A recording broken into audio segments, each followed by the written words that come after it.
Bismillah, Assalamualaikum warahmatullahi wabarakatuh. Saya Muhammad Iza Maindra dengan NIM 20040260663 akan melanjutkan presentasi ilmu usul fikih yaitu yang berjudul Qiyas sebagai dalil hukum. Langsung saja masuk ke pembahasan yang selanjutnya yaitu tentang rukun dan syarat qiyas. Untuk yang pertama, aslun, yaitu merupakan hukum pokok yang diambil persamaan atau sesuatu yang ada nas hukumnya. Syarat-syarat aslun. A. Hukum yang hendak dipindahkan kepada cabang masih ada pada pokok. Kalau sudah tidak ada misalnya, sudah dihapuskan, maka tidak mungkin terdapat perpindahan hukum. B. Hukum yang ada dalam pokok harus hukum syarok, bukan hukum akal atau hukum bahasa. Kemudian yang kedua, far'un. Far'un adalah hukum cabang yang dipersamakan atau sesuatu yang tidak ada nas hukumnya. Syarat-syarat far'un. A. Hukum cabang tidak lebih dulu adanya daripada hukum pokok. B. Cabang tidak mempunyai kekuatan sendiri. C. Ilat yang terdapat pada hukum cabang harus sama dengan ilat yang terdapat pada pokok. D. Hukum cabang harus sama dengan hukum pokok. Kemudian yang ketiga, ilat. Ilat yaitu sifat yang menjadi dasar persamaan antara hukum cabang dengan hukum pokok.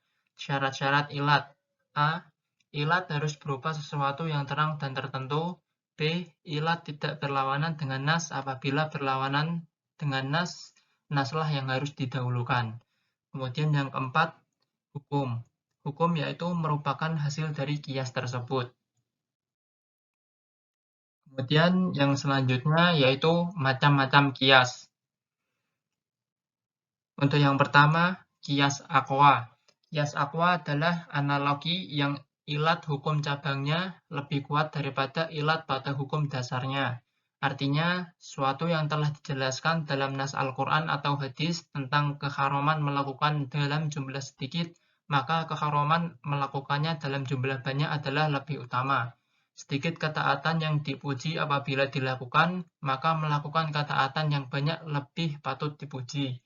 Sesuatu yang diperbolehkan atau mubah dilakukan dalam jumlah yang banyak, maka lebih utama apabila dilakukan dalam jumlah yang sedikit. Apabila Allah Subhanahu wa Ta'ala mengharamkan berprasangka buruk kepada sesama, mungkin dengan tepat bersikap wajar kepadanya, maka prasangka-prasangka lainnya seperti menyebarkan isu tidak benar tentangnya lebih diharamkan lagi. Demikian pula dengan prasangka-prasangka yang menyakitkan. Kemudian yang kedua, qiyas musawi. Qiyas musawi adalah qiyas yang kekuatan ilat pada hukum cabang sama dengan hukum aslun. Qiyas ini disebut juga dengan istilah qiyas fi makna al-asal atau analogi terhadap makna hukum asal, qiyas jali atau analogi yang jelas, dan qiyas binafi al-fariq atau analogi tanpa perbedaan ilat. Kemudian yang ketiga, qiyas adhaf. Qiyas adhaf adalah analogi ilat pada hukum cabangnya lebih lemah daripada ilat pada hukum dasarnya. Atau dengan kata lain, mulhaq atau yang disamakan atau yang dibandingkan tersebut memuat hukum yang lebih rendah daripada mulhaq bih atau pembanding atau yang dibandingi. Kemudian yang keempat, qiyas dilalah. Qiyas dilalah adalah qiyas di mana ilat yang terdapat pada far'u mempunyai hukum yang tidak menuntut adanya kewajiban, tidak seperti ilat yang terdapat pada hukum asal atau pokok. Atau dengan kata lain, mulhaq atau yang disamakan atau yang dibandingkan tersebut memuat hukum, tetapi tidak menuntut adanya kewajiban atau tidak mewajibkan adanya hukum. Kemudian yang kelima, qiyas syibhi. Qiyas syibhi adalah qiyas di mana ilat yang terdapat pada far'u dapat dikiaskan kepada dua hukum asal.